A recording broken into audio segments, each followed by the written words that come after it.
Assalamualaikum warahmatullahi wabarakatuh. Saya Bunga Intana Astria Arita dari kelas 2G Perbankan Syariah. Di sini saya akan menjawab soal UTS Kewarganegaraan. 5. Sebutkan dan jelaskan 3 hak dan 3 kewajiban warga negara Indonesia. Hak warga negara Indonesia yang pertama, hak atas pekerjaan dan penghidupan yang layak. Tiap warga negara berhak atas pekerjaan dan penghidupan yang layak bagi kemanusiaan. Pasal 27 ayat 2. 2. Hak untuk hidup dan mempertahankan kehidupan. Setiap orang berhak untuk hidup serta berhak mempertahankan hidup dan kehidupannya. Pasal 28A. 3.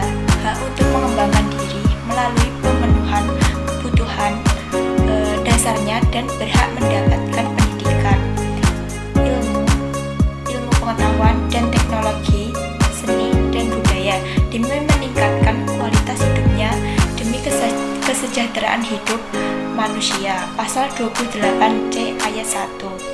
Lalu kewajiban warga negara Indonesia yang pertama, wajib menaati hukum dan pemerintahan.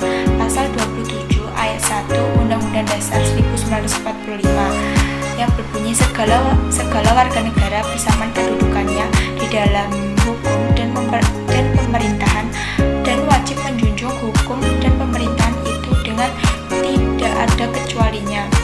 2. Wajib ikut serta dalam upaya pembelaan negara. Pasal 27 ayat 3 Undang-Undang Dasar 1945. Setiap warga negara berhak dan wajib ikut serta dalam upaya pembelaan negara. Yang ketiga, wajib menghormati hak asasi manusia orang lain. Pasal 28J ayat 1. Setiap orang wajib menghormati hak asasi manusia orang lain. Yang keenam, jelaskan perbedaan antara negara kesatuan dan negara federal serta berikan contoh masing-masing. Negara kesatuan adalah bentuk negara di mana kekuasaan tertinggi berada di tangan pemerintah pusat yang mengatur seluruh wilayah negara berdasarkan satu undang-undang yang sama tanpa adanya pembagian kekuasaan yang signifikan antara pusat dan daerah. Lalu negara federal adalah negara yang terdiri dari beberapa negara bagian yang memiliki kewenangan berbeda dari pemerintah pusat. Perbedaan antara negara kesatuan dan negara federal terletak pada struktur pemerintahan, otonomi daerah, kekuasaan pusat, dan konstitusi. Berikut adalah perbedaan dan contoh masing-masing. Perbedaan negara kesatuan dan negara federal yaitu yang pertama, struktur pemerintah. Negara kesatuan memiliki satu lembaga legislatif yang mengatur seluruh wilayah, sedangkan negara federal memiliki beberapa lembaga legislatif yang masing-masing mengatur negara bagian. Kedua, otonomi daerah. Negara kesatuan memiliki otonomi daerah yang terbatas, sedangkan negara federal memberikan otonomi yang lebih luas kepada negara bagian. Yang ketiga, kekuasaan pusat. Negara kesatuan memiliki kekuasaan pusat yang kuat, sedangkan negara federal memiliki kekuasaan pusat yang dibagi dengan negara bagian. Yang keempat, konstitusi. Negara kesatuan memiliki konstitusi yang mengikat seluruh wilayah, sedangkan negara federal memiliki konstitusi yang tidak sepenuhnya mengikat negara bagian. Contoh negara kesatuan yaitu Indonesia, Prancis. Lalu contoh negara federal Amerika Serikat dan Jerman.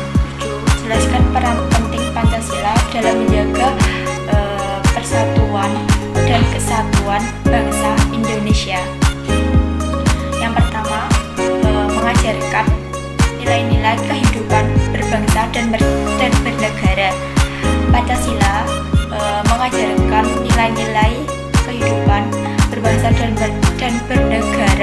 penting untuk menjaga persatuan dan kesatuan. Yang kedua, menghormati perbedaan. Pancasila mengajarkan pentingnya menghormati dan menghargai perbedaan agama, suku, dan budaya. Yang ketiga, mengajarkan demokrasi dan partisipasi rakyat. Pancasila mengajarkan pentingnya demokrasi dan partisipasi rakyat dalam proses pengambilan keputusan. Yang keempat, mengajarkan keadilan sosial. Pancasila mengajarkan pentingnya menjaga keadilan sosial dan kesejahteraan rakyat. 8. Jelaskan peran media massa dalam membangun kesadaran politik warga negara. Media massa memainkan peran penting dalam membangun kesadaran politik warga negara melalui beberapa cara. Yang pertama, menginformasikan. Media massa menyediakan informasi tentang isu-isu politik, kebijakan pemerintah, dan aktivitas politik lainnya. Yang kedua, mengedukasi. Media massa dapat mengedukasi warga negara tentang proses politik, hak-hak politik, dan tanggung jawab sebagai warga negara. Ketiga, mengkritisi. Media massa dapat mengkritisi kebijakan pemerintah dan aktivitas politik lainnya, sehingga warga negara dapat memahami isu-isu politik secara lebih mendalam. Yang keempat, menggalang partisipasi. Media massa dapat menggalang partisipasi warga negara dalam proses politik seperti pemilihan umum, demonstrasi, dan aktivitas politik lainnya. Yang kelima, mengembangkan opini publik. Media massa dapat mengembangkan opini publik tentang isu-isu politik sehingga warga negara dapat memahami isu-isu politik secara lebih luas. Sekian dan terima kasih. Wassalamualaikum warahmatullahi wabarakatuh.